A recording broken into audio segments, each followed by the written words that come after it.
Oh, thank you, Sheila. Good evening and welcome to Christ Church Cathedral. Are you going to do a territorial acknowledgement? You will, so I will leave that to you. All right, thank you very much. My name is Ansley Tucker. I am the dean here, and I have arrived without my notes. So I'm kind of winging it, but I kind of know what I want to say. And it is, first of all, welcome to you at this first concert in the last season of the Lafayette String Quartet. Let's give them a hand, shall we?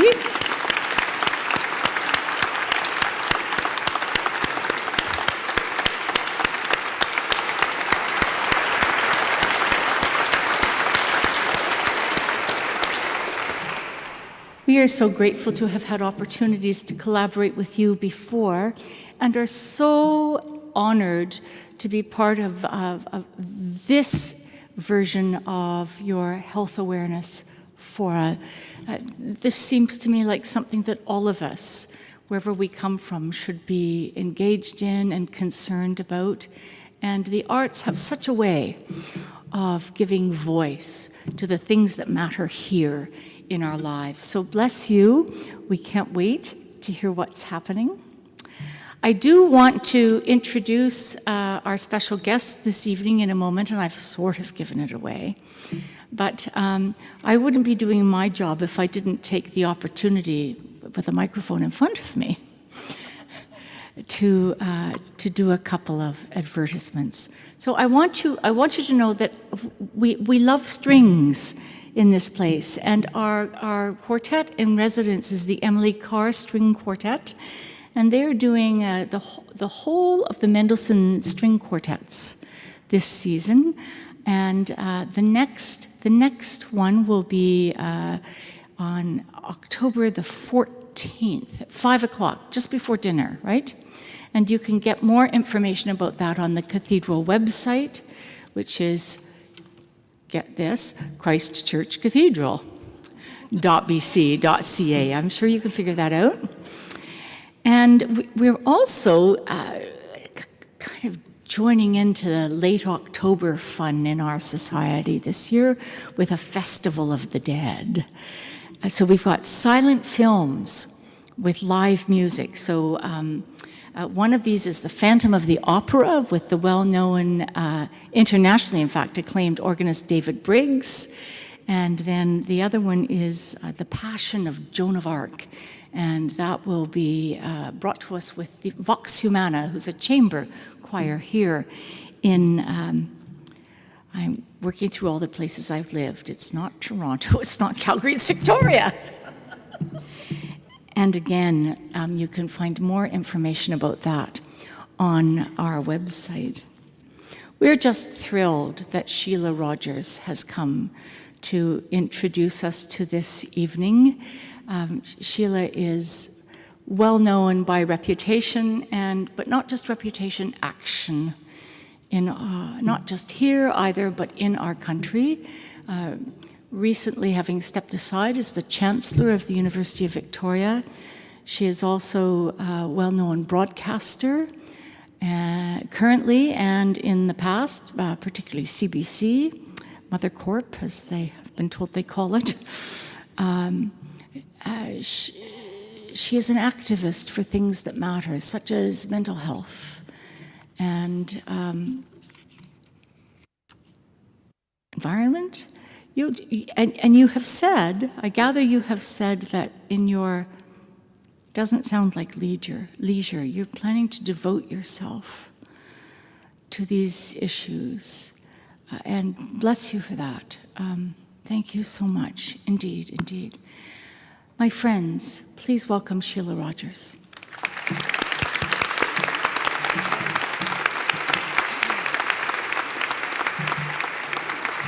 Oh, that's okay. Thank you. Thank you. Thank you very much, Dean Ansley. And good evening to all of you here in the cathedral and to those of you who are watching online as well. What an honor to be introduced by Dean Ansley. It was lovely. And it is also a great honor to pay respect and to thank the Lekwungen peoples, the Songhees and the Esquimalt nations for sharing their unceded territory with us, their ways of knowing, their ways of being, their worldview. And they do this with such great generosity. So hi Sepka to them.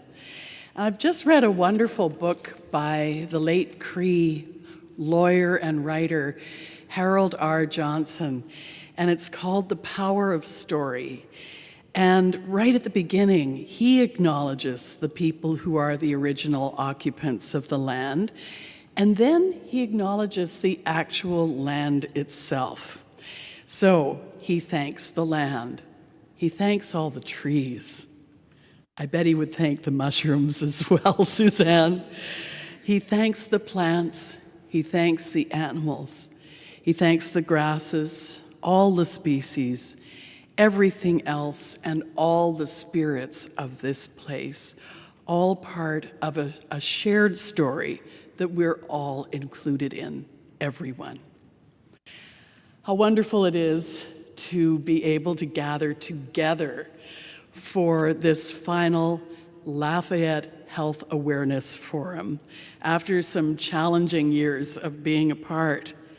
For 17 years, the members of the Lafayette String Quartet have looked forward to this special evening with community.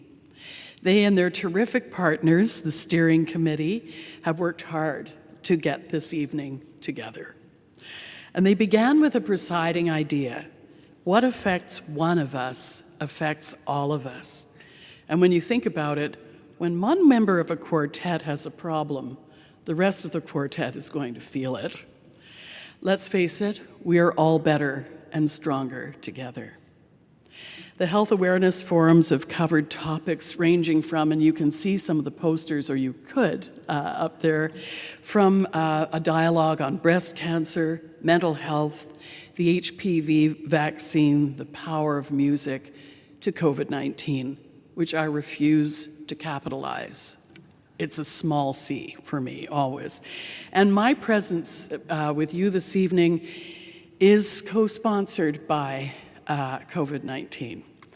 I tested positive at the end of June, and the physical symptoms lifted, but I was left in a sort of mental miasma that now has the name of long COVID brain fog. I'm still stuck there, and I'm entering into my 4th month.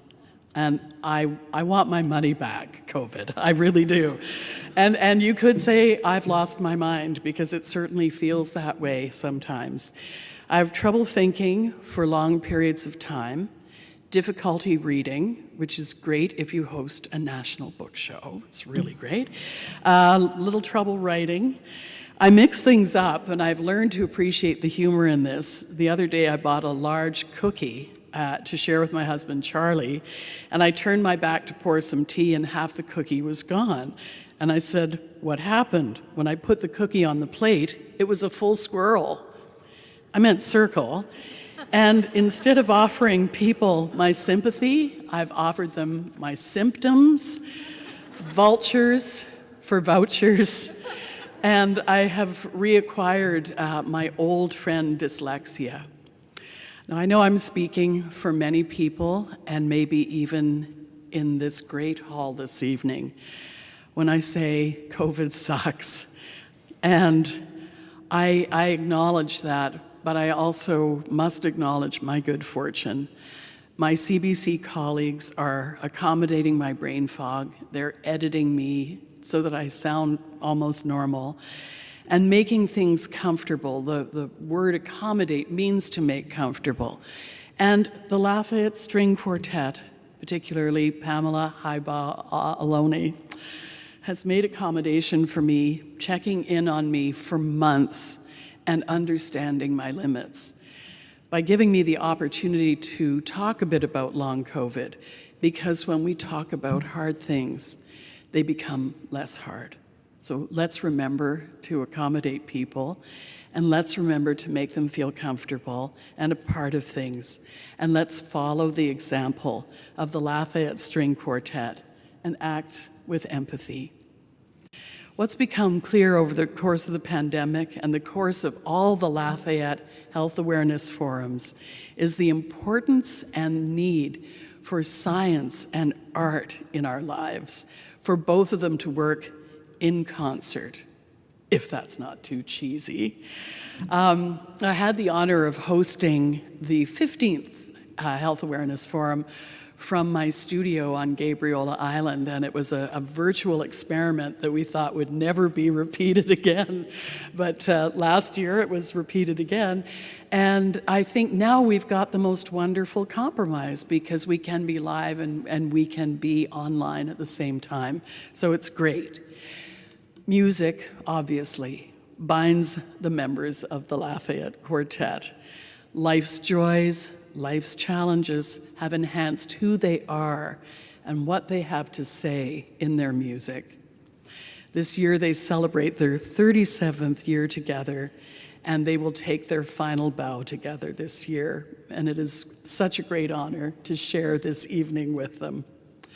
So to begin, we're going to hear the Allegro from Mozart's Quartet in B-flat major, and here are Anne Elliott Goldschmidt, Sharon Stannis, Joanna Hood, and Pam Haiba Aloni.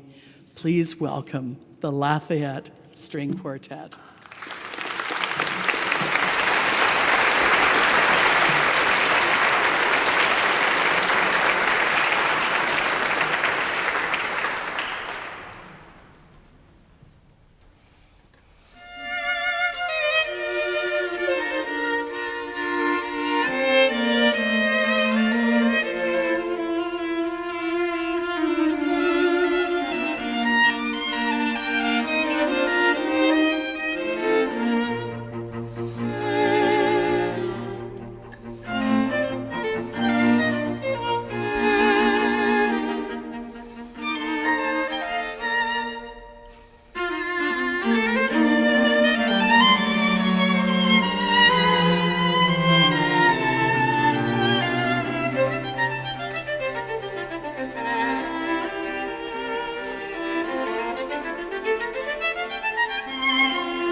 Just wanted to check in if everyone can hear me. Yes, perfect. Thank you so much to the Lafayette String Quartet.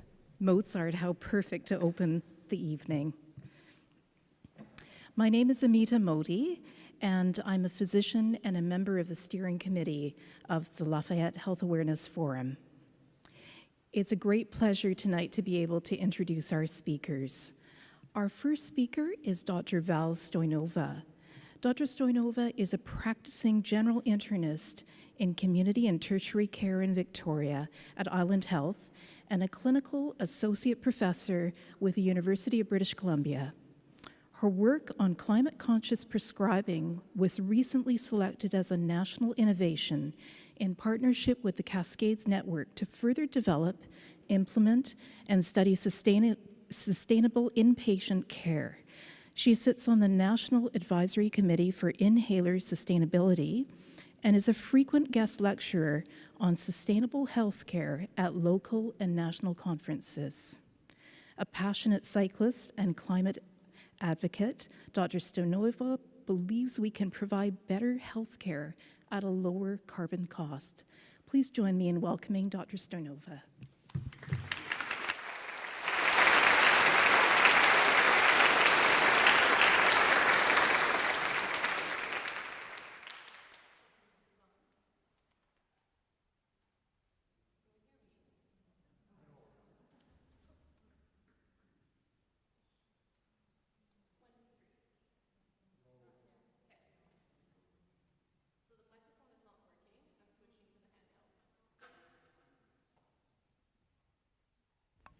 How's this? Thank you. Thank you so much for the wonderful introduction, Amita. I really appreciate it, and thank you for having me in this event. It is an absolute honor to be here. Climate change is the greatest threat to human health in the 21st century. This is undeniable, and these are the facts. Next slide, please.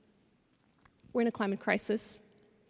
The last year, 2021, has been very difficult for everyone. In addition to the pandemic, we've had a number of critical climate events. We've had the third worst forest fire season on record. The heat dome took the lives of 595 British Columbians. The town of Lytton, BC burned to the ground. And the province nearly flooded due to deforestation and flash floods. I'm not sure how many people are aware of this, but we were about an inch of water away from having to evacuate one of the hospitals in town when this happened. Which would have been a logistical nightmare for the patients and for the healthcare staff as well. It's been a trying and difficult time. However, this is not the end-all and be-all. We can turn this around if we lower our carbon emissions. When it comes to healthcare-related climate emissions, we're in a very unique position where, on one hand, we are responsible for taking care of patients that come in with climate-related catastrophes. We are seeing increasing rates of anxiety, increasing rates of PTSD, increasing rates of anxiety and PTSD related to critical climate events. We are seeing things that disproportionately affect the most vulnerable of our populations. Up north, land-based food security is threatened. We are seeing decreasing safety in ice road-related travel because of rising temperatures. When it comes to local, if you wouldn't mind switching, thank you. As a healthcare provider and as an internal medicine specialist, I mostly deal with the inside squishy bits from the clavicle to the pelvis. And this is where my expertise lies. The next step to moving from the inside squishy bits to planetary health and actually dealing with the health of a population and a planet in addition to the health of individual organs really came about through a reflection of our own climate impact and how healthcare affects it. In Canada, we know that healthcare is responsible for 33 billion tons of CO2, which is about 4.6% of our national greenhouse gas emissions. This is on par with the aviation industry and is obviously absolutely non-negotiable. It is a terrifically big impact. About a quarter of these emissions are related to medications, both prescription and non-prescription. Next slide, please. hence the concept of planetary health. So planetary health is how we describe this interrelationship between what happens to the human and what happens to the planet. Our health and the health of future generations is tied to what is occurring globally. And each of us is responsible for taking care of that planet, lowering our carbon emissions, and decreasing the speed at which things are happening. Next slide, please. This is a team effort. I'm definitely not doing this on my own. There's a huge push nationally and locally. We're very lucky to have a planetary health group and a steering committee at Island Health. One of my excellent colleagues, Dr. Carolyn Stigant, I'm not sure if she's here, but she is on this committee, and it is an excellent group of clinicians and administrators, engineers that are all working together in an effort to decrease our health-related carbon footprint. Next slide. And today, I'd like to share with you, as a physician, 3 ways that we can take home today and enact to decrease our collective carbon footprint going forward. Next slide, please. So the first of these is nature prescriptions, and I know how this sounds. There is a strong evidence base behind this. I promise this is real, actual healthcare that is backed by solid evidence. But when it, go back, please, thank you. When it comes to nature prescriptions, we know that spending 2 hours outside in nature in 20-minute increments has terrific benefits for health. There was a recent systematic review of 143 papers that looked into this. And in many ways, we found that spending 2 hours in nature a week decreases your risk of cardiovascular disease, so that's diseases affecting the heart and the blood vessels. It decreases people's risk of having a stroke, people's risk of having a heart attack. It decreases the incidence of malignancy or cancer. It decreases inflammation in the body. And we also know that children who spend time out in nature will be more likely to grow up and be environmentalists themselves, which then benefits all of us. Next slide, please. The second way I'd like to talk to you about today is cycle commuting. As somebody without a driver's license, I am very much in favor of this. As a side note, I've gotten to an age where I can actually tell people that this is, a form of social protest, and, I don't drive because I'm pro-environment, and the truth is I'm a little lazy and I just never got around to it. I did bike here tonight. But there are many advantages to cycle commuting. We know that cycle commuting as little as 20 kilometers a week, which is 2.5 kilometers each way, or 5 kilometers a day, has terrific benefits for both physical health, financial health, and planetary health.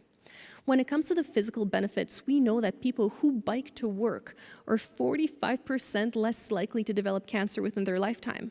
We also know that their risk of heart disease and lung disease lowers by half. We know that cyclists, specifically cycle commuters from large group studies, are 41% less likely to die from any cause of mortality. This is including bad drivers. So I'm a big proponent of this. Financially, it makes a lot of sense. If you're cycling to work, you do not need to pay for parking. You do not need to fill your gas tank. You don't have to pay a car payment. And you get to spend some time outside, and we already know what the benefits of nature can give us. In terms of the environmental impact of biking to and from work, we can have a terrific amount of reduction in our carbon footprint simply by biking. Next slide, please. And this brings me to climate-conscious prescribing, which is my area of interest and my area of focus. Specifically, the prescribing related to disease of the respiratory system. So in Canada, we know that asthma affects 3.8 million Canadians. We also know that an additional 500,000 have a type of lung disease called COPD or emphysema, which is often related to years of smoking. The mainstay of treating these diseases is inhalers or inhaled medications, where a small device is used to bring medication into the airway and deliver it to the lungs. When it comes to inhalers, there are many different types. The classic one, the one that we are all known, the lay people always know and bring up in clinic, is the eponymous blue puffer, the one up in the left outer corner. Inhalers have been around for quite a while now. The first inhaler in Canada became commercially available in the 1950s. At the time, the inhalers were created with a CFC, or a chlorofluorocarbon propellant. Now, the CFC propellant, with every squish of the inhaler or the puffer, it propels the medication from the canister into someone's lungs. The challenge with this is CFCs are potent greenhouse gases, and they are very thermostable. So with every squirt, not only does the medication come out, but the propellant also comes out. It is then going to move, very thermostable, so it's going to move into the stratosphere, where it will be degraded by UV light and create free radicals, which will then damage the ozone layer. Around the 1980s, we realized that there is a hole in the ozone layer, at which point we all banded together. 192 countries signed the Montreal Protocol in 1987, the goal of which was to decrease the hole in the ozone layer through decreasing likelihood of these chemicals, specifically CFCs. Through the late 1980s and the early 1990s, we very rapidly transitioned from CFCs and our propellants to a completely different propellant called HFA, or hydrofluoroalkane, and this is what we have today. HFA is in most inhalers in Canada. Now, HFA does not degrade the ozone layer. However, it is very carbon intensive. The most common one, HFA 134, is 1,300 times more potent than CO2. I know. And my personal journey to planetary health really started with a single number, which is 290. 290 is the number of kilometers you have to drive in a standard gasoline-powered vehicle to generate the same amount of greenhouse gases you would in 1 meter dose inhaler. I know, I'm just going to take a minute to test it with you. So we realized that the carbon impact of this was absolutely phenomenal. So back in 1997, we signed onto the Kyoto Protocol, where the goal was to decrease 7 key greenhouse gases that are responsible for the majority of global warming, HFA among them. Since then, there was this boom of inhaler-related innovation, and they have created inhaler upon inhaler that no longer requires this propellant. These are called the dry powder inhalers. Instead of having a propellant that pushes the medication out of the canister each time you squirt, this time, the patient's lungs are responsible for drawing the medication out with inhalation or with a breath in. So you've got 3 examples of those on the right side. It was very hard to find images without any brand names on them. But there are 9 currently available in Canada.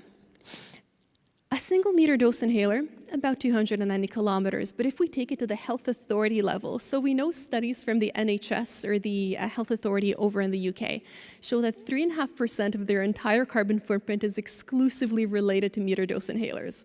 So think about that for a minute. All the carbon, all the trash we generate, the electricity needed to heat, light a building, the compost that's created, the garbage, 3.5% of all of that carbon is just inhalers. The fact that it is even on the radar is ridiculous. We know that worldwide, back in 2018, we produced 18 million meter dose inhalers, which is equivalent to 13 billion tons of CO2 just from inhalers alone. Now, when it comes to actually reducing your carbon footprint, we have excellent alternatives. And not everybody will be able to have a dry powder inhaler. Nobody should feel bad if their disease requires to have a treatment. And if this is really the best treatment for you and it's working and the alternative does not apply, then by all means, this is an important treatment and nobody should have that withheld. As an internal medicine specialist, obviously, I want my patients to do well. I want them to be healthy, and I want to do it in a way that does not harm future generations' ability to take care of their own patients. I want to provide excellent, high-quality patient care, and I don't want to do it at the expense of the planet. And this is one of those areas that is win-win-win. The majority of people will be able to switch to an alternate inhaler or a dry powder inhaler. We know that studies from Sweden, from Denmark, 88 to 90% of their population is treated with a dry powder inhaler. In Canada, it's about 75 to 80% meter dose inhaler. So Sweden and Denmark are doing excellent in terms of the management of the respiratory diseases. They have the same rates of asthma we do. They have the same rates of severe asthma. They do not have any more emergency department visits, no more people on critical care, no more people on life support because of asthma. Yet they managed to figure out how to do this at a fraction of the carbon costs, and we can too. This is really one of those precious areas in medicine where we can see better outcomes in terms of the care of lung disease. We can see decrease in our carbon footprint. And the kicker, this is actually cheaper. It's cheaper for the patient, it is cheaper for the healthcare authority, and it is cheaper for the government. So this is one of those no-brainers, win-win-win type of situations. So what are we doing about it? Along with a colleague, Celia, hi Celia, we have created the Critical Air Project. It is this slowly emerging, growing behemoth of a project aiming to decrease our inhaler-related carbon footprint. Locally, we are including low-carbon options within our hospitals. We are improving disposal of inhalers. We are working on the BC guidelines, making sure that low-carbon inhalers are prioritized. And nationally, we're part of an educational campaign that is teaching healthcare providers how to take care of the environment in addition to taking care of the patient, because the two need not be mutually exclusive. Next up, please. So my take-home points for you today are threefold. Firstly, green care is great care. Please make sure to spend time outside in nature. The benefits are excellent, and it is cheap. If you're able to cycle, get out there. It is a lot cheaper to buy a bicycle than it is to treat a heart attack. So it's very much a good way to go about things. And thirdly, please talk to your primary care provider to see if a low-carbon inhaler option is the right choice for you. I'd like to leave you with the words of the Lorax from Dr. Seuss. Unless someone like you cares a whole awful lot, nothing is going to change. It's not. Thank you.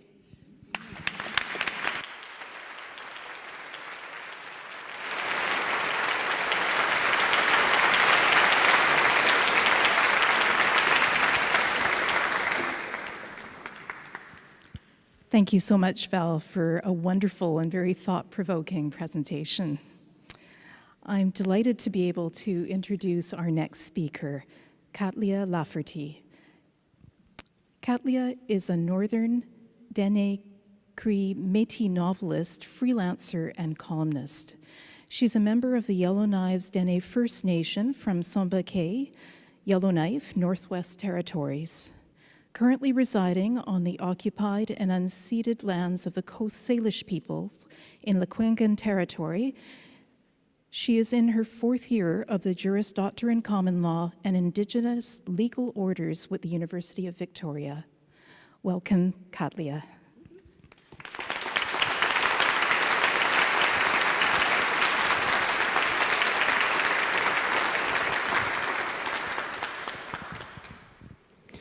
Masicho, that means thank you in my language.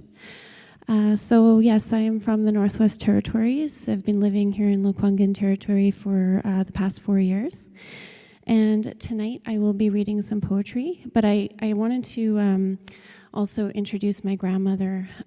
She's not with me, of course, but she also is always with me. She raised me. And my grandmother lived off of the land. She was born in a teepee, and she was born on an island, and she lived completely off-grid, as we call it nowadays. Hauled water from the lake. Her fridge was a cellar in the permafrost ground. Everything she did was outside, and her father he ran a dog team, and he was a trapper. And she also went to residential school. So I learned a lot from my grandmother, and a lot of my writing is in tribute to her and the teachings that she gave me and passed on to me. So I'll get my poems here. Hopefully I didn't grab my hydro bill by accident. I'm going to try to channel my inner Rupi Kaur tonight. I love poetry, but I am by no means an actual poet. I don't follow the rules of poetry. But I wanted to mention that a lot of my poetry tonight that I'm going to be sharing with you has to do with a word called Deshinta. So Deshinta means land in our language, and we have a land-based university up north that I used to work for, and what we do is we bring people out onto the land, and they essentially become one and connected to the land as much as possible, and it's very healing in many, many ways, and it just brings us right back to nature and just the simplicity of being in nature. So the first poem here is called Nature Destroys Human Creation. It's a loon, so it's a very short poem. Red autumn vines climb over barbed wire fences, inevitably overthrowing empirical concrete inventions. And the next one is called Full Circle. We know what it's like to live on the land, to hunt for our dinner and work with our hands. We know what it's like to kill for feast, to use for shelter, clothing, and heat. We know what it's like to scrape the hides, to tan the pelt and smoke it dry, to use every part meticulously, giving thanks for offering itself for our needs, to use the sinew and the bones, to make the arrows and the bows, to walk for miles in the snow, blinded by winter's glow. Pulling our siblings in the sleigh, packing them on our backs in the rain, running the dogs outside in the cold, trading muskrat fur for gold, using the roots for medicine, plucking the geese and ptarmigan, washing our clothes on a washboard, making fresh bannock with flour and lard, picking wild berries in the fields, fishing without line or reel, checking the nets in the lake, scaling the fish on the cold slate, sleeping on a bed of soft moss, breathing in the morning frost. We know when the birds will arrive from the south. We know when the wolf preys on the grouse. We know when the sun sets in the west, when the robins begin to make their nests. We know the ice melts first in the east, and when in the north it starts to freeze. To sing and dance to our own beat, under the watch of our legends, under the stars in the heavens. In the land of the midnight sun, the elders share their wisdom of the connection between earth and man. They pass this knowledge into our hands. We know what it's like to speak our mother tongue, to be proud of where we are from. We know what it's like to live free, and we must not forget our history. We are the sap that bleeds from the trees. We are the scattered leaves in the breeze. We are the ravens that crow at your door, the bears hungry for more. We are the migration in the barren places, the ancients waiting deep in the lakes, near the cliffs that take your breath away. We are the rumbling deep in the ground, the silent voices ready for sound. We are the last hope of the land. We are the guardians taking a stand. We are the rings on the back of the turtle. Our nations will rise again, full circle. And the next one is Among Nature. And this is actually when I was on my way out to Deshinta for a land camp. We boarded the helicopter and flew across the naked northern landscape. We watched below as the rock face became buried in the last snowfall, draped. Traveling across the starkness to a distant, unknown place. On this day, I was made witness to the curve of the earth, its rounded shape.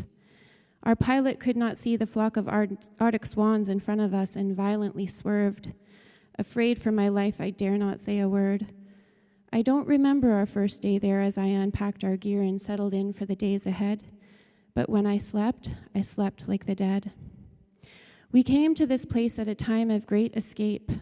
A young bear had come into the camp and was shot down on the rotten ice of the lake. It had come to teach us a lesson in give and take.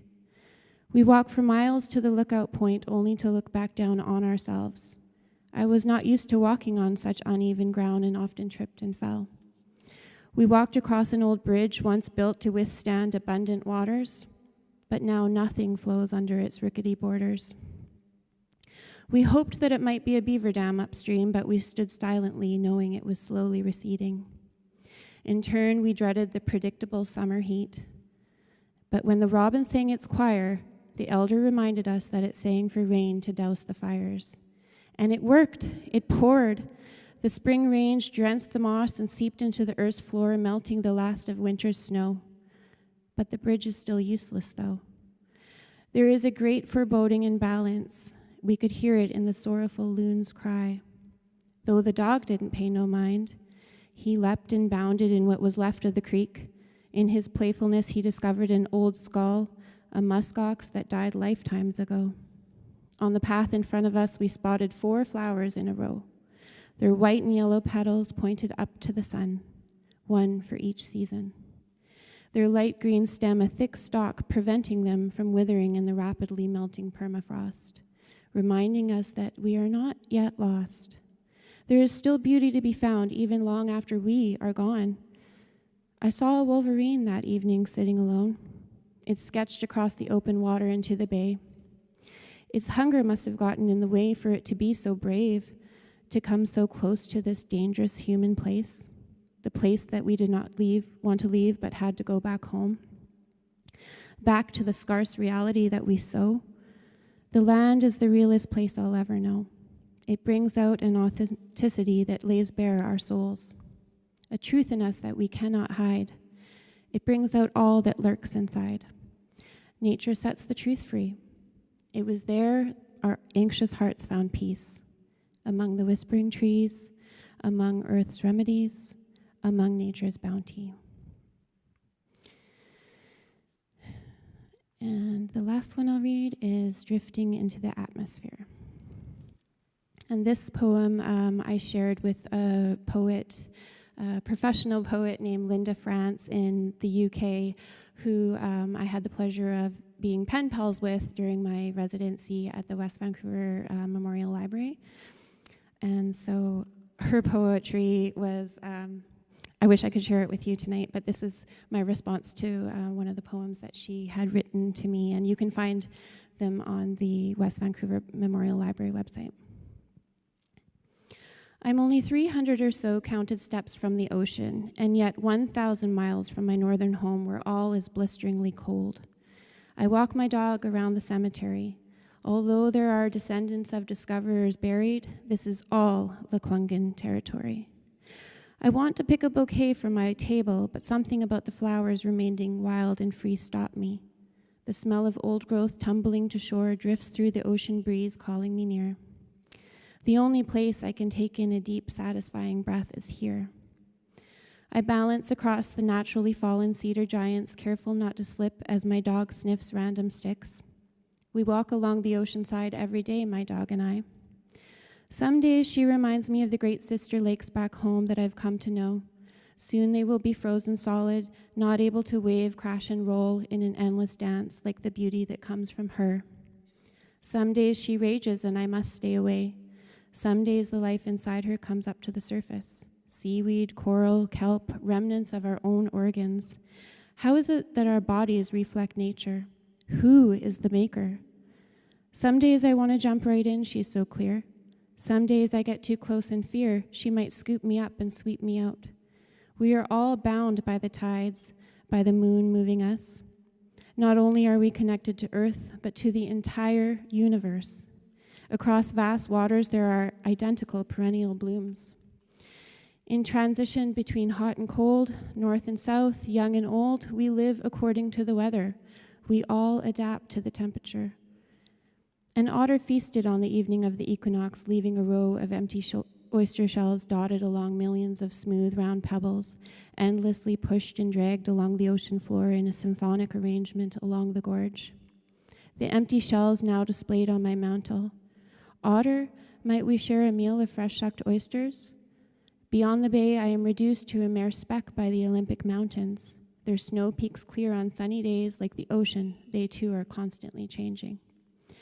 We are fortunate to be alive in this crucial time, yet burdened in the helplessness of bearing witness to the fragmentation of a planet I cannot fathom having to abandon.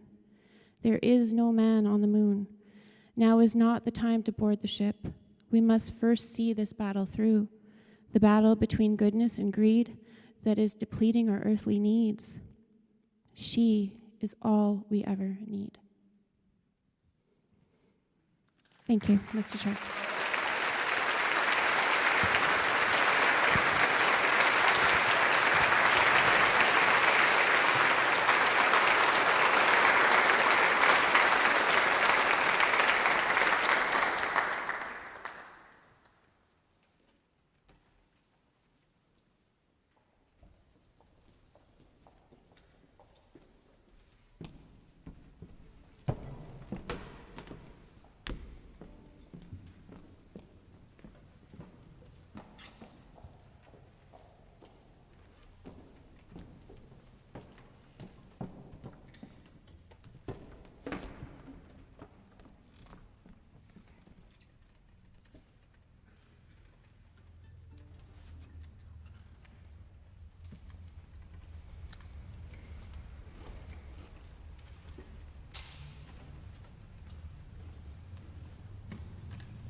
Many thanks to the Quartet for sharing with us tonight a few movements from Carolyn Shaw's The Evergreen.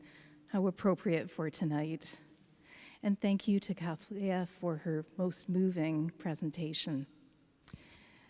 I have the great pleasure of introducing our next speaker, Suzanne Simard. Suzanne Simard is a professor of forest ecology at the University of British Columbia and the author of the book Finding the Mother Tree. She's a pioneer on the frontier of plant communication and intelligence, and has been hailed as a scientist who conveys complex and technical ideas in a way that's dazzling and profound. Her TED Talks have been viewed by more than 10 million people worldwide. Suzanne is known for her work on how trees interact and communicate using below-ground fungal networks, which has led to the recognition that forests have hub trees or mother trees. Her current research investigates how these complex relationships contribute to forest resiliency, adaptability, recovery, and has far-reaching implications for how to manage and heal forests from human impacts, including climate change. Please join me in welcoming Suzanne Simard.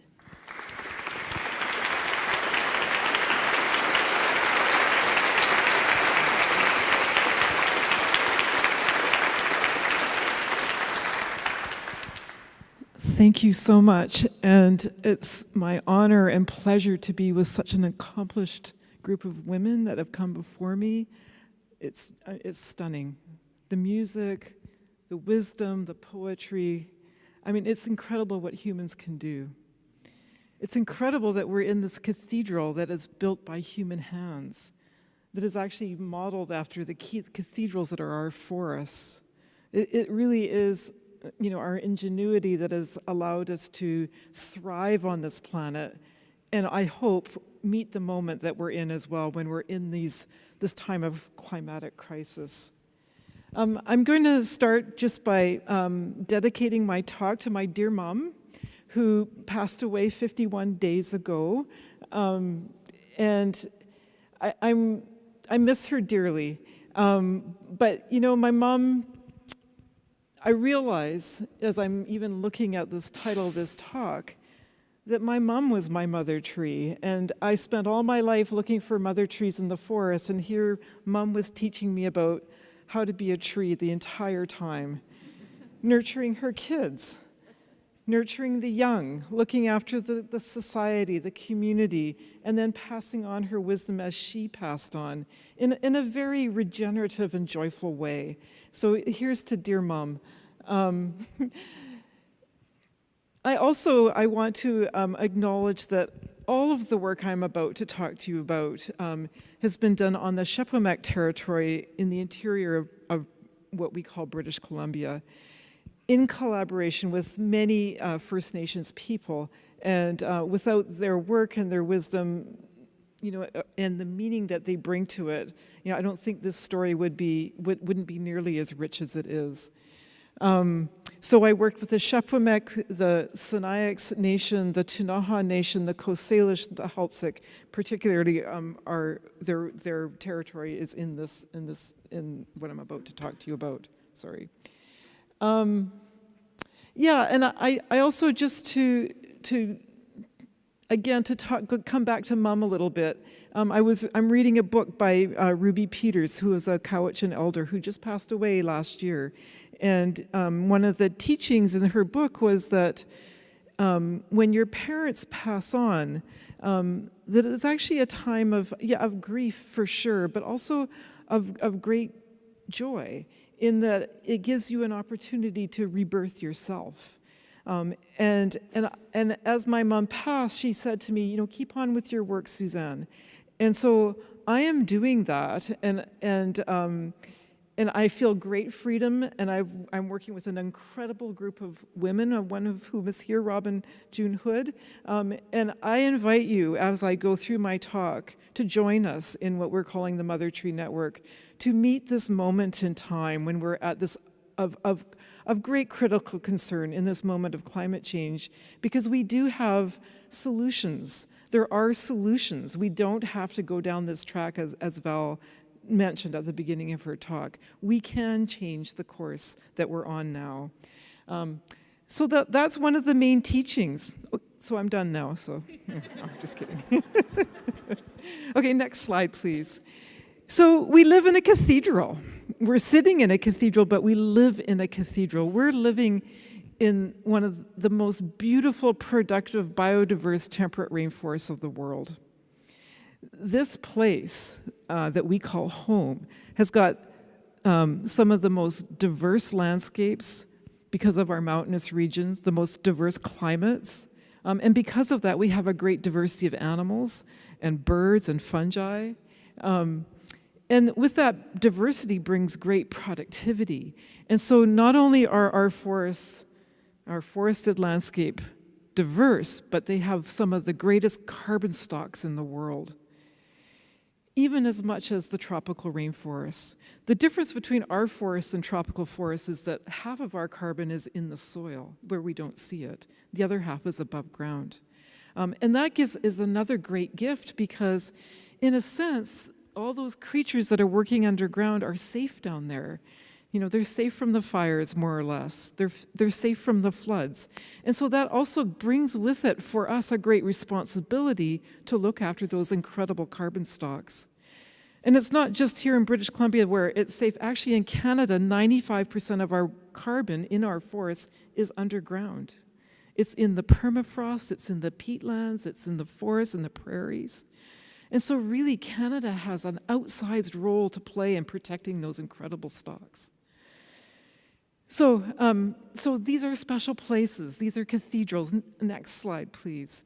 And like I said, not just us depend on them, but the creatures like this one. This is a marbled murrelet. And the marbled murrelet depends on old-growth forests. They live on the great branches of these old trees, and they have their nests there. And when they go to feed, they fly out into the ocean to feed on the herring and the fish that are in the ocean. And then they come back to their nest sites. But if we have no old-growth trees, we have no marbled murrelets. If we have no old-growth trees, we have no screech owls or no spotted owls. And so all of these things, they are actually all connected together. It's been said over and over again, it is about connection in ecosystems. Connection and diversity is what makes these places so great. Next slide, please. Another amazing feature of our forest that is so unique to North America is our incredible salmon rivers. So in British Columbia, for example, we have huge mountains, as I said, and we have huge rivers that flow through these mountains, gathering up water from the mountainsides and training them into these watersheds that eventually end up in the ocean. And the salmon are intimately linked with the forests. So all the salmon that go back to their natal streams eventually die and end up in the forest. Next, please. And people have long played an important role in the distribution of this salmon through our forests, to the point where, a lot of people call our forests salmon forests. So how do people play a role? Well, obviously we're having huge impacts on our salmon populations now through modern fishing practices, but ancient fishing practices, the impacts were also huge, but very positive, not very negative. And so here's an example of a fisherman of the Splatsin Nation, which is a nation in the larger Shepamek Nation where my family came from. And I come from a settler family, but the Splatsin people lived along the Shuswap River where my family settled, and they were great salmon fishermen. And the way this man is fishing is using a fishing weir. And the way it worked is that they have the slats that are spaced certain distances apart. And those slats were designed to allow certain sizes of fish to go upstream. And it was always kind of, in many fishing technologies in the nations in British Columbia, use this concept that you let the biggest fish go upstream, especially the big mother fish, because big fish create big eggs, which create big fish, and that grows populations. And through these tending practices or stewardship practices, these salmon populations were actually healthy and growing over time until the last 150 years. Okay, next slide, please. And so people were part of enhancing these populations. It's such a positive role of humans and their connection to nature. And the bears are in this story too, because the salmon that went upstream and spawned eventually died on the banks of the rivers, and the bears would come and pick up the salmon and carry them into the forest. And in my lab, we're actually tracing where that salmon ends up. And what we've found out is that most of the salmon, when you go into these forests in the fall, at this time of the year, if you go into a salmon forest, the forest floor is covered with salmon. They're half-eaten. The wolves and the bears have eaten parts of them, the brains and, parts that they really like, that we don't like, and left the rest there to decay. And so that decaying salmon ends up as proteins and then amino acids, and they get broken down more and more by the soil food web and picked up by the fungi in the soil. Next slide, please. And the fungi grab those amino acids with salmon nitrogen in them, and they take it into the tree. And this gives the trees the fertilization that they need in order to grow into these huge cathedral forests. And in fact, salmon forests, these forests are unique in the world as that they have some of the greatest carbon stocks of anywhere that, as a scientist, that I have measured. And so there's this unique cycle here when we're thinking of climate change and people and forests and animals and the roles we play. We think of ourselves as, the great, great destructors of our climate, but we actually are also the great balancers. If we just care for these ecosystems properly, this is, by caring for them, we can actually encourage these ecosystems to become the great storehouses of carbon that they once were. Okay, next slide, please. And this, of course, is celebrated, right? Our ability as people to rejoice in this earth and care for and tend for its riches is celebrated in music that you just played. It was so beautiful, the water and the roots. It's celebrated in art. And this is a picture painted by April White, who is a Haida woman, who is celebrating here the connection between people and salmon. And what she's doing is she's actually returning the salmon bones to the water. And this isn't just a spiritual, cultural practice. This is actually a tending of the forest, because what she's doing is she's returning the bones and with it the calcium and the magnesium and all those micronutrients that the fish need in their spawning beds in order to have healthy streams. So it's all part of the caring, the tending of the earth. Next slide, please. And of course, things are getting a little out of hand, right? So we have this beautiful cycle, we have our great ingenuity, we have the ability to be balanced, and yet things have gotten a little out of hand.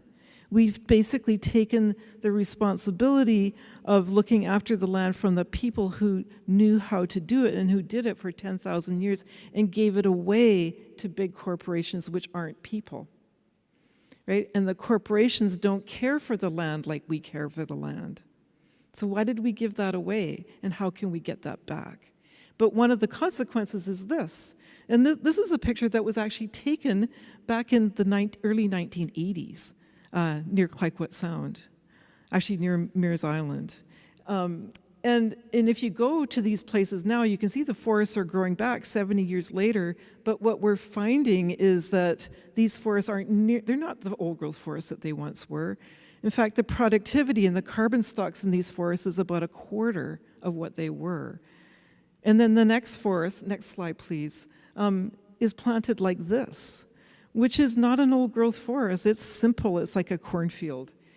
And so these have a fraction of the biodiversity, a fraction of the productivity, and a fraction of the carbon stocks. And so then they can't do all the other services that they are meant to do, like clean water and clean air. When we breathe in, we're breathing the air of the trees. And if we don't have trees that are able to do that in the healthy forests, we're going to suffer. We are suffering. But we're doing this, right? But we don't have to do this. We know better than this. We can create a more diverse forest, or we can manage a more diverse forest. But what we're doing is we're simplifying them so much for profit that we have actually lost sight of the fact that these are our homes and we depend on them. Next slide, please. And that has come back to haunt us. As was said earlier, it's linked to fires and floods. It's linked to the heat dome, which is linked to the pandemic. All these things are linked together. Next slide, please. And unfortunately, recently, this is a picture from the Haltsik territory. This was just in the news yesterday, where the Haltsik have found 65,000 dead salmon in their streams, and they were hoping, this is Pink and Chum, they were hoping for a boomer run this year. That was the expectation, but they're saying it's because it's too warm. The streams are too warm. So, okay, so now I've taken you into a really depressed state, but I'm going to bring you back up again, I promise. Next slide, please. We have a climate emergency, but we have ourselves, and we have our brains and our kids, and we have the ability to do things differently. Next, please. And so I'm learning from the forest, and in my quest to find the mother tree, I'm going to tell you about what I've learned from these trees that my mom actually taught me already, and that has actually been known by our First Peoples for thousands of years. I've learned, after I did all this research in the university and through my career, learned that actually it's been known for a long time. But you'll have to humor me and listen to what I have to say. So after working in these plantations for about, 10 or more years, I thought, we're just ripping these ecosystems apart. We're disconnecting the connections, and I wanted to know more about the connections. So I started studying below-ground connections in forests like this. This is an interior forest in the Clackamas territory, and it's an old-growth Douglas fir forest, and there's trees of all ages here. Some are like 300 years old, some are 200, 100. There's some teenagers in there that are maybe 50, a 50-year-old teenager, imagine that. There's some seedlings that are 10 years old. So it's what we call a multi-cohort forest or an uneven age forest. So here, you have young trees growing up under the shadow of the old ones. And so I thought, well, let's look at, I'd heard about these fungal networks below ground, and I thought I'm going to study them in my forest near my home. And so I went below ground, next slide please, and looked at some of the fungi. And in that forest I just showed you, there's about 100 fungal species in it. I looked at one species and made a map with my grad student, Kevin Byler, and some of my colleagues, of what the fungal threads that actually can link the forest look like. So these fungi that I'm showing you, does anybody know what this one is? Amanita muscaria. Good. Is it good to eat? No, don't eat this fungus. Okay, it's poisonous.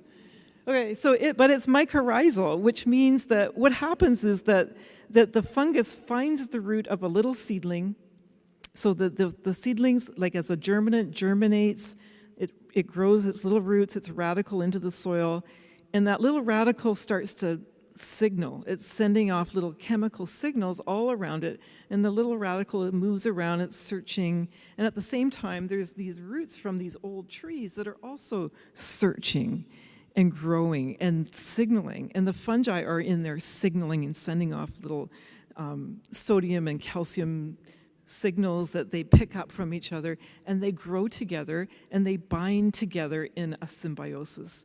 And that symbiosis works by the trees, the seedlings, and the big old trees providing photosynthate to the fungus, and the fungus, in return, grows through the soil in a huge mycelium and picks up water and nutrients from the soil and brings it back to the tree. And the trees, the old trees and the little trees, become colonized just by touching each other, by their roots touching each other, signaling, touching the fungus, and then pretty soon they form a big network. And this is a map that my student Kevin made, that probably if you've been following my talks, you've seen this map, but it's a pretty fascinating map. It took him 5 years to make this map. And what these circles represent are the trees. So think of those big old Douglas fir trees. The bigger, darker circles are the 300-year-old trees. And then there are smaller and smaller circles that are of lighter and lighter green colors and little yellow ones. Those are just smaller and younger trees. And the black lines that are joining the trees together are these fungi that are linking the trees together. So the way it works is you have the old trees, their cones open in the fall. In a Douglas fir, there's a huge cone crop this year, by the way. I think it's because of the heat dome, but it was a stress crop. But anyway, those seeds are going to fall in the fall, around now. The seeds fall onto the forest floor, they germinate, the little cotyledon goes up and a little radicle goes into the ground. It becomes signaling, they're signaling constantly even as they fall, and they connect into the network of the old trees. And so these little seedlings then are dependent on these old trees to colonize them, to make them mycorrhizal. And if they were not mycorrhizal, they would not live. They would just die because they can't get enough water and nutrients on their own. What my students and I did subsequent to this is to try to figure out, how do they do this? How do they support these little seedlings? Because, yeah, is it just that they provide the network, or is there something more to it? And so we started using isotopes and labeling these old trees with carbon-13, carbon-14, nitrogen-15, deuterated water, all kinds of things that we could get our hands on.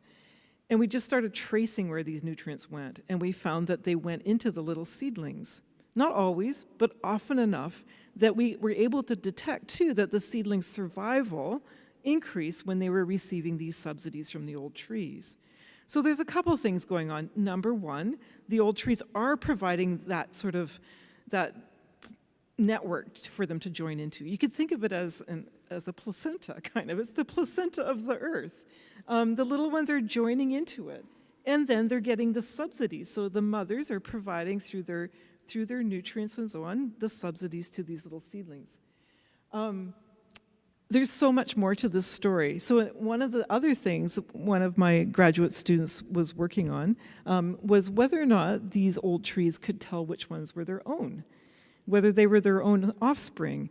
And in animal ecology, we call that kin selection or kin recognition.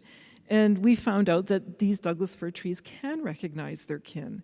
And the way we figured this out is we grew seedlings that were from stranger trees and from the self tree around a tree. So her own seeds plus the seeds of a stranger with connections and without connections to those old trees. And we found that they survived better. They survived better, they had better nutrition, they had more mycorrhizas, they had bigger root systems, they grew faster. So there we go. The mother trees really are nurturing their own young, just like my mom has done for me, and all moms and all dads do for their kids. Okay, next slide. So what is a mother tree? I know we're all going, is that a mother tree? Is that a mother tree? Is that a mother tree? It is a mother tree. So they're just the biggest, oldest trees in the forest.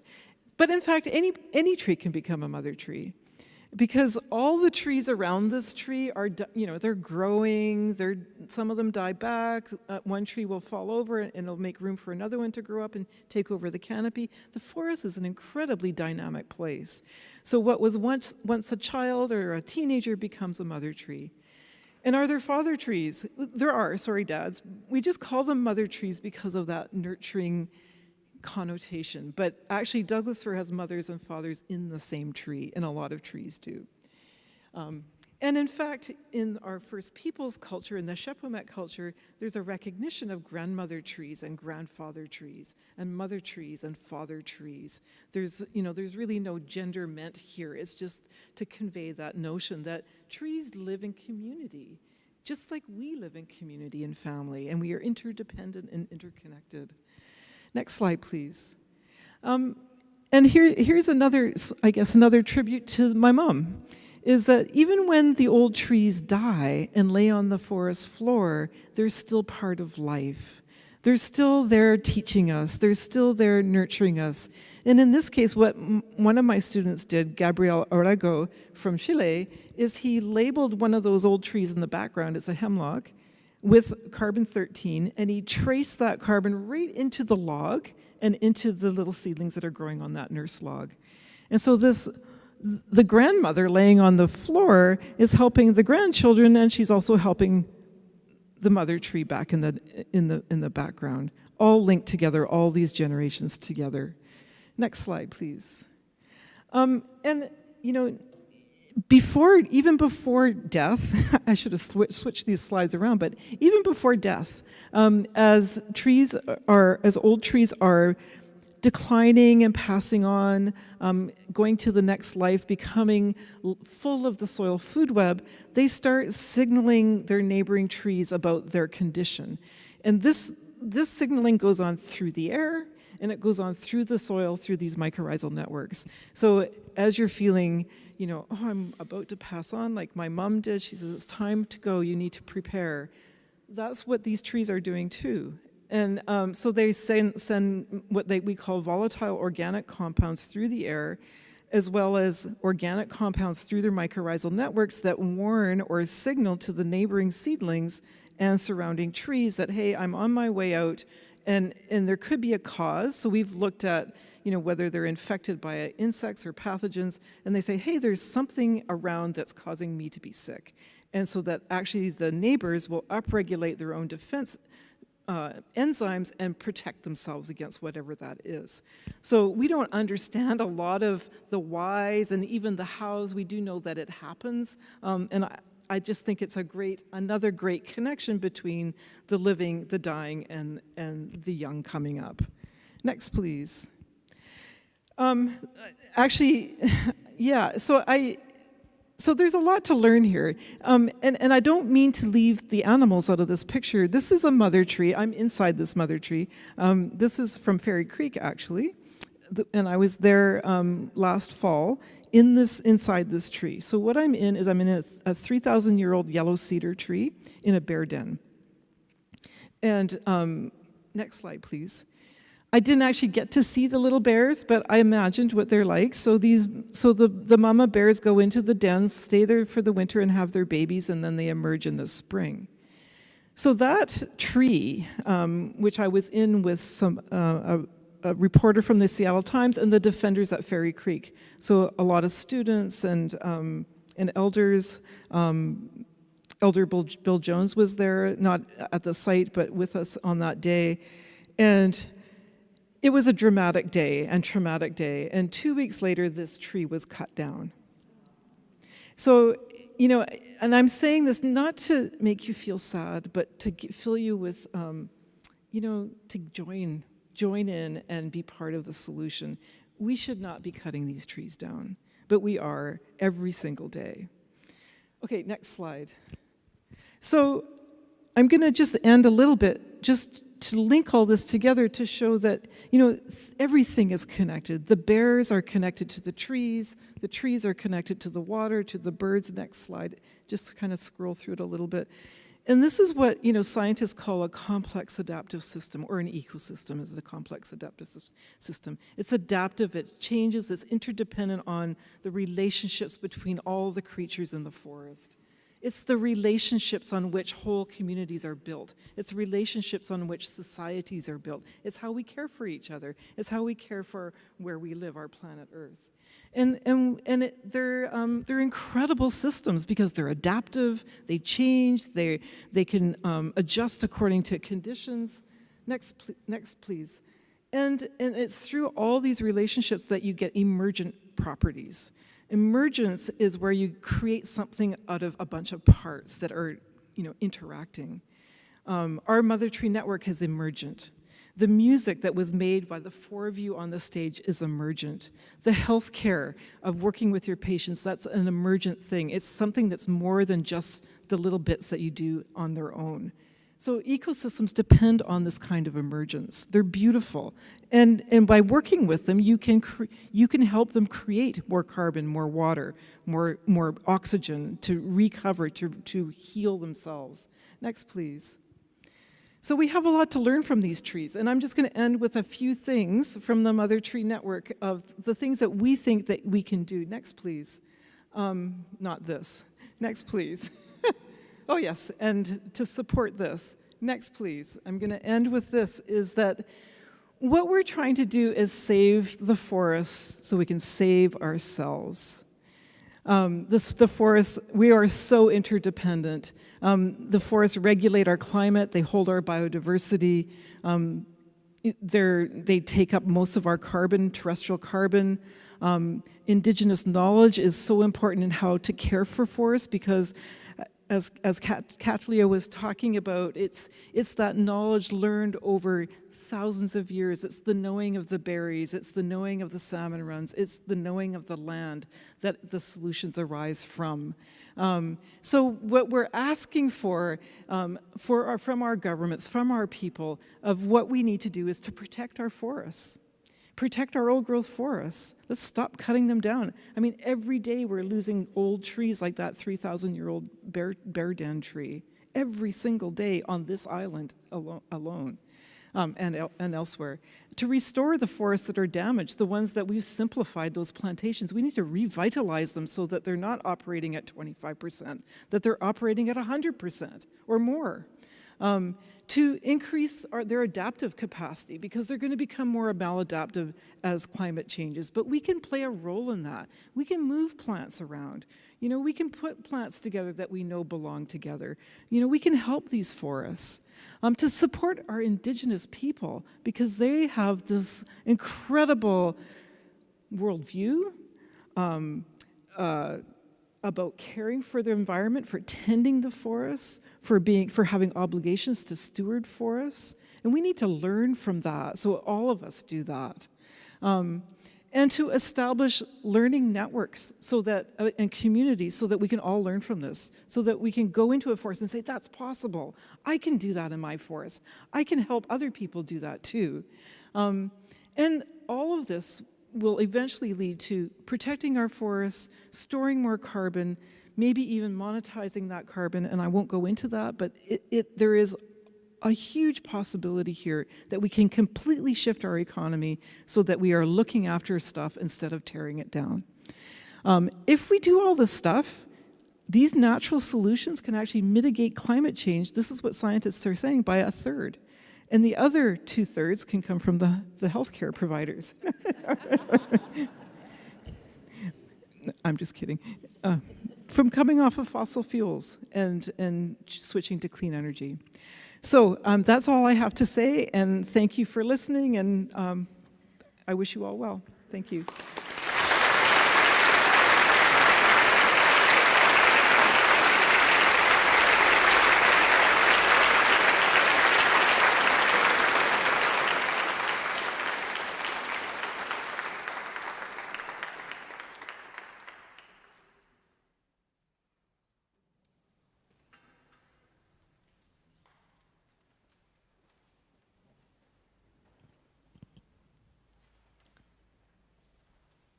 You've taken my breath away. You all have. Our presenters, I'll tell you who I am in a minute. I'm obviously, you can't hear me? Can you hear me? Okay. I'm not Dr. Al Hayashi. No, I'm not. But first off, I have to say, you've taken the film from our eyes, you've hurt and woken up our hearts, and you've left us with hope. That's a big job, and Dr. Simard, I thank you on behalf of all of us here. I also want to thank all three presenters and the quartet sprinkled around as you are. A word that I take away is emergent, just how each person spoke and played in a way that enhanced the one before and the one before. And these people didn't talk to each other ahead of time. They didn't collaborate on who was going to speak about what. And yet they connected in a way that connected with us. So I want to thank you all for doing that. Dr. Al Hayashi is doing surgery, as he does every day. Without him, this forum would probably not be here. He is one of the founders. He is the founder, along with the Lafayette String Quartet, of the Health for Us. and he couldn't be with us today, so I'm speaking in his behalf. My name is Darlene Hamill. I'm a family physician who's been on the panel that helps put these together with the Lafayette Quartet, and I am so grateful for my years of learning and growing with you. So if you have been to previous fora, you will know that we usually get questions from the audience, but tonight we're going to do something a little bit different. We're going to have a panel that I will have given some thought to, some questions that you might want to ask, and I'll ask them on your behalf. So if I could invite the three speakers to come and have a seat at the front.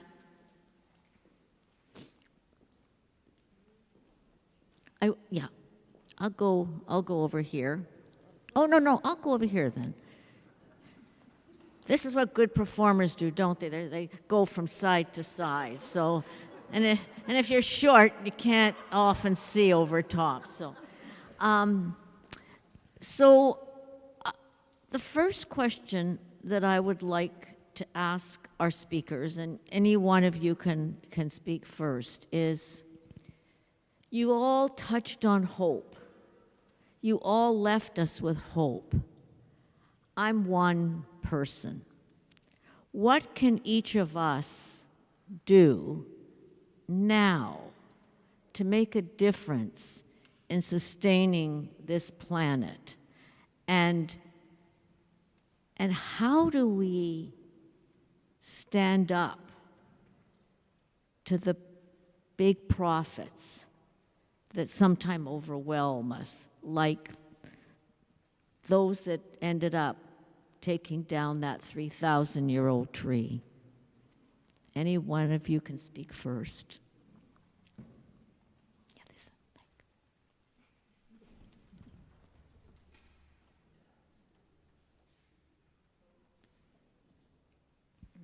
Okay. Yeah, it's a huge question. It's the million-dollar question that we all want to know. There's so many things we can do. So I showed that map of the Mother Tree Network. That's a complex system, and it's based on the idea that local interactions build emergent things. The ability to fight climate change is an emergent thing out of people working together. And so local action really is important. So that means, mobilizing yourselves to do things like, supporting your kids to learn about nature, being out in nature, understanding nature. You probably all are like that. That's why you're here. But just being connected is important. That's the first step. And then working in your local community to raise awareness. Like, probably most people don't know that, a 3,000-year-old tree got cut down at Granite Creek beside Fairy Creek, and that it was a home to bears. So just getting the word out and raising knowledge. And then, of course, voting and holding your politicians to account. So we have a wonderful government, but but they're not doing what they said they would do, right? So we need to hold them to account. And how do we do that? We write to them, we vote, we mobilize. And, of course, support, and if you can't get out and mobilize yourself, to support people who can. The kids at Fairy Creek have put their life, and at different places around the province and the world, putting their lives on the line to protect Mother Earth. And they need support and care and love, and they're doing it for us, and of course themselves too. But I think we need to support that.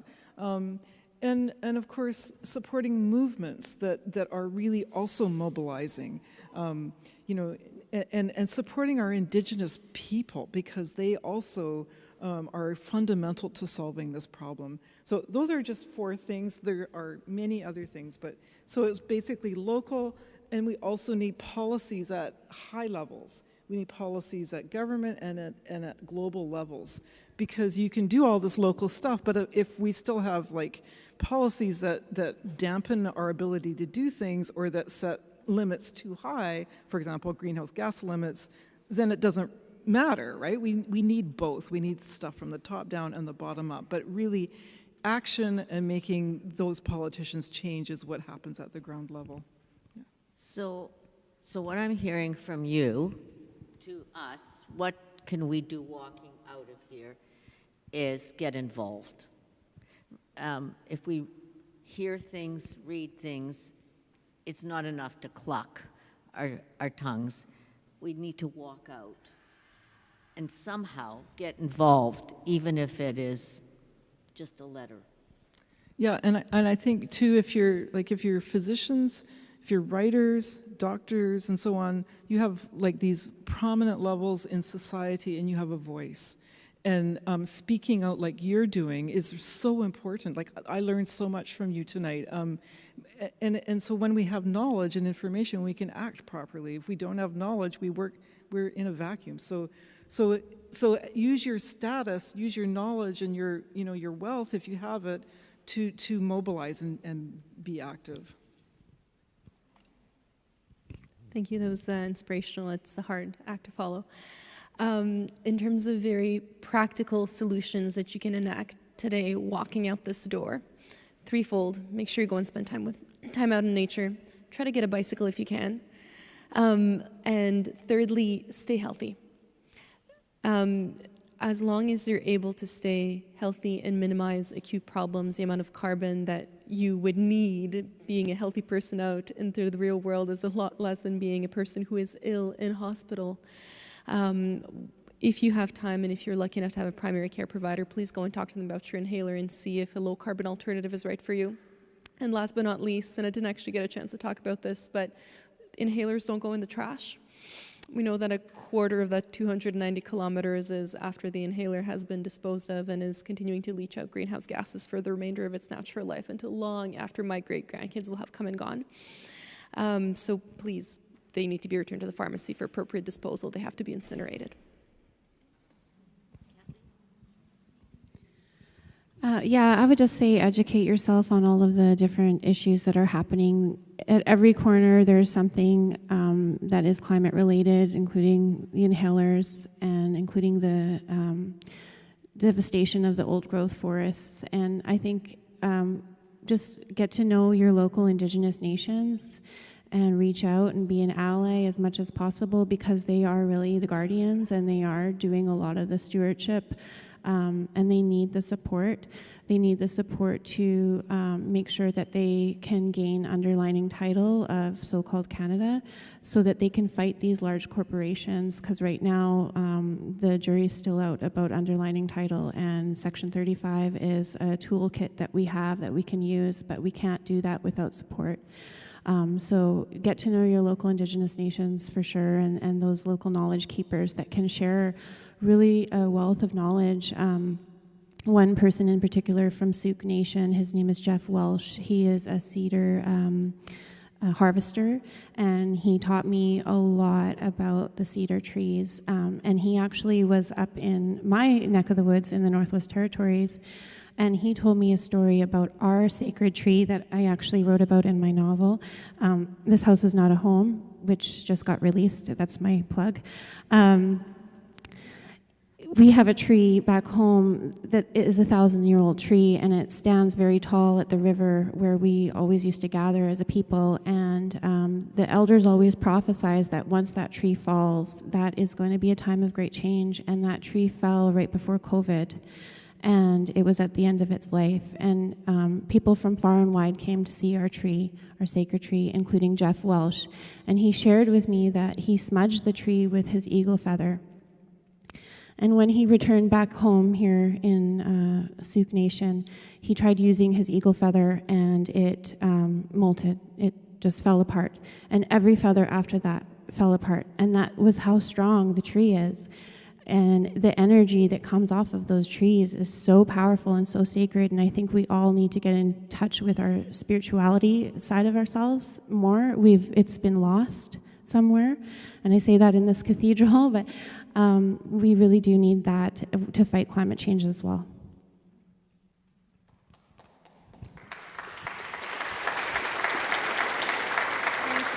Thank you all. Can you hear me? Can you hear me now? Yes. Yeah, okay. Thank you for your heartfelt responses. I now will ask you just one more question, and that is, where do each of you find hope going forward?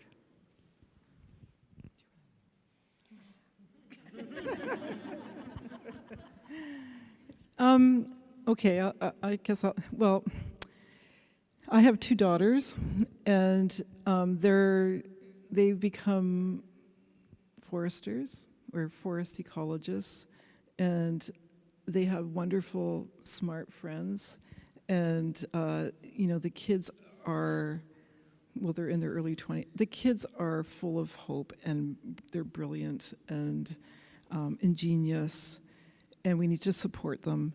And they're part of our big network. And that big network, as I described, is what we call a complex system. A complex system is built to be regenerative, right? We have children, they have children and more children. Trees have children and more, and passes on through generations. They're built to adapt and change. We're biological creatures. We have DNA that adapts and changes. We can learn, we're smart, we learn and change. And so these systems are constantly changing and adapting to the changes in the climate, in the environment. And they're always striving to healing, to resilience. I know that there is death and there is, some don't make it, but the system itself is designed, there's designs in nature that are meant to keep building, to be regenerative like that. And when I learned that when I was studying complex systems mathematically, I thought, of course, this is what gives us hope. We're designed this way, right? We are built to survive. We're built to heal. We're built to thrive. And if we start taking away all the underpinnings and the parts, then we start to fall apart. But if we start doing things regeneratively, like healing the land, saving the old growth forests, restoring the damaged ones, it starts to build. And it follows this thing where it hits tipping points that aren't negative crashing ones, but positive ones, where suddenly you're taking up more CO2 than you could imagine if you do the right things, if you do those regenerative things. So that's what gives me hope, just by studying our forests and learning from the trees. Thank you. I get my hope from events like this, seeing so many beautiful, brilliant, smart, like-minded people be attentive and being able to share information and knowledge, and seeing something click and somebody connect with a piece of information they didn't previously have, and knowing they're going to take that home and enact change in their own life is what makes me most hopeful. Like Suzanne said, I feel very hopeful because nature is resilient like us. It can thrive through a lot of adversity, and it's faced a lot, and we're still healthy, and that says a lot, but we also must not take advantage of it. And also too, I wanted to mention that what gives me hope is the work that I'm doing with a national housing strategy, where we're trying to build off-grid houses in a way that goes back to tradition. A lot of people say, we can't go backwards, we have to go forwards, but we have to somehow combine the past with the future. So what we're doing with our group is looking at these off-grid traditional style homes that incorporate green technology to live off-grid. And it means getting uncomfortable with our luxurious lifestyles that we live, and kind of giving up a lot of what we have and what we're used to, and adapt to those changes. And in the Northwest Territories, my home, we are serial emitters of diesel. We are all on diesel, and we don't realize the carbon that's coming out of the NWT. Even though we're a small population of only 40,000 people, we are devastating, the environment with our diesel. So if we can get off diesel through the housing crisis, and also help the housing crisis, because a lot of Indigenous nations are living in inadequate housing situations that are a violation of human rights. So if we can do two things, one good for the planet and one good for the people, then it's a win-win. So I do have hope in the work that we're doing with our working group.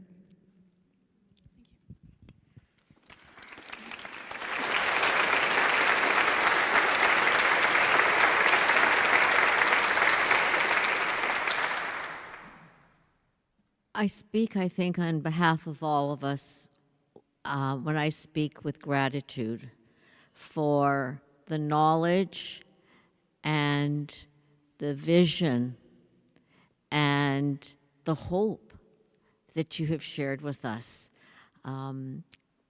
We see newspapers and the news looks grim, but you three are hopeful. And that's really something to take away. So thank you.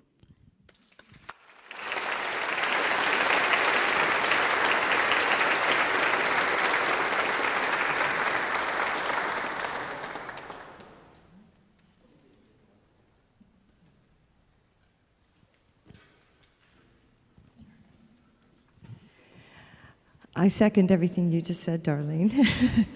What a remarkable evening, and how incredibly inspiring just the three of you have been, and you are a big part of the hope that we all have, I think, going forward. What an amazing evening for us to be here together with you. Thank you all. On behalf of Anne and Sharon and Joanna, I just really want to first thank the very Reverend Ansley Tucker for your opening remarks and for welcoming us to this venue, and the generous hospitality that we've had by having the idea of holding the forum here tonight. And to Donald Hunt and Mark McDonald, who were just so gracious the entire time that we worked with them to put this forum together. So really many thanks to you. And so much a thanks to the three of you, Val, Kathleen, and Suzanne. We feel like you're our people now, just even from this afternoon. Thank you. Oh, it really has been an honor to have you, and we thank you for the awareness and the hope that you've offered on this topic, and that not only affects us all but concerns us all. And I believe we're all going away heartened and can see a lot of ways to go forward. And yeah, I'm going to ride my bike more, I promise. I am. Even with my cello on the back, I think. I've got to figure that part out. As this is our last forum, we also would like to again thank all the presenters that we have been fortunate to host over the years. I didn't count them, Darlene, did you? 68 people who presented through our 17 years. They are listed in the insert in your program, and I hope you will take a look at that. If any of you are here tonight in person, those of you online, we give you a big hug. But if any of you are here tonight, please stand. We'd love to see you and say hi, or just tell you that our lives have been enriched by you, and each year we gain so much. So thank you to all of our past presenters. And I'd also like to draw your attention to the page of the program, that's the second one, where we mention many more that if I did try to go through all of those, I think Joanna might get the hook, or one of us. We just have to say we got to be out of here. Stop talking, Pam. No. Anyway, the night isn't long enough for us to really go through all those, but please do read. We are so grateful. We also were grateful for Sheila being here again, and we spoke with her a little bit before she's had to leave, but it's just magical that we had her with us tonight. And there was so much work done behind the scenes here, and also this evening, Leah, who's over here, and Mark McDonald, who was doing our live streaming, and the many volunteers who came tonight to help with just even registration, and we couldn't have enjoyed tonight without you, so thank you all who've been a part of that. And I'd like to have our committee, please stand, who you've seen a few of them because Amita and Darlene were so helpful, but Marian as well here, and Leah. And I don't know if Al made it. He was going to try to get here. He's still in surgery. No, I know, but he was maybe. But your part in this has just been amazing. We've worked on everything from choosing topics, researching the speakers, having very stimulating meetings with a lot of wonderful conversation, and even in our times at David Lamb, there would be cleaning up beforehand. I mean, we did anything and everything together, and just imagining together a healthy and more supportive world. And you really are the best, all of you. And we're going to have to find ways to still have a committee even when we don't have the forum, so I'm not sure. And last, but yes, thank you. Bravo.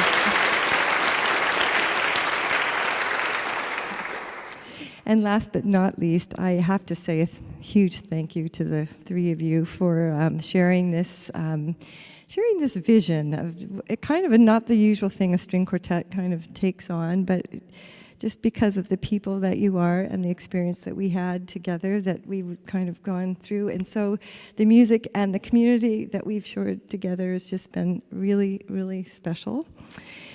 It is our hope and in our heart that this forum, and particularly this topic, will inspire more future community initiatives. It may not be the Lafayette Health Awareness Forum, but something else. And I just want to make mention of a few things that I know are already going on. This cathedral holds a wonderful Earth Song series. I see John O'Riordan is here tonight and Francis Littman, and their work through both the Gail O'Riordan Climate and the Arts Legacy Fund and Creatively United are doing all kinds of things locally. So if we try to do the network, Suzanne, that you're thinking about, these are ones we know are right here that we can kind of take part in. They're wonderful books. I want to mention that Kat Leah's book again. I'll help plug you there. It's a wonderful. She's even signed a few copies, I think, tonight. Would there be some for sale? Yes. So that we have wonderful authors who can be inspiring us. And of course, Suzanne's. We should have had you bring yours. We all have them. I forgot mine. I wanted her to sign it, but she brought hers. Okay. But there's so many ways to support our collective, and we want to be a part of that with you, and let's just keep going forward.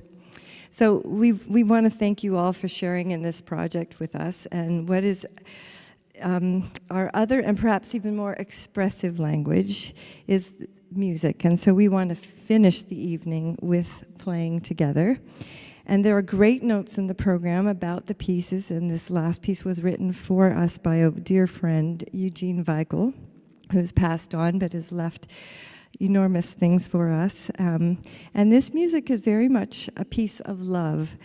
We share it with you in that feeling of love and connection. And as he quotes at the top of the piece, "In true love is found the origin of wisdom." And as we seek to find that wisdom together, that knowledge, here's to us all carrying it forward. Thank you for being with us tonight.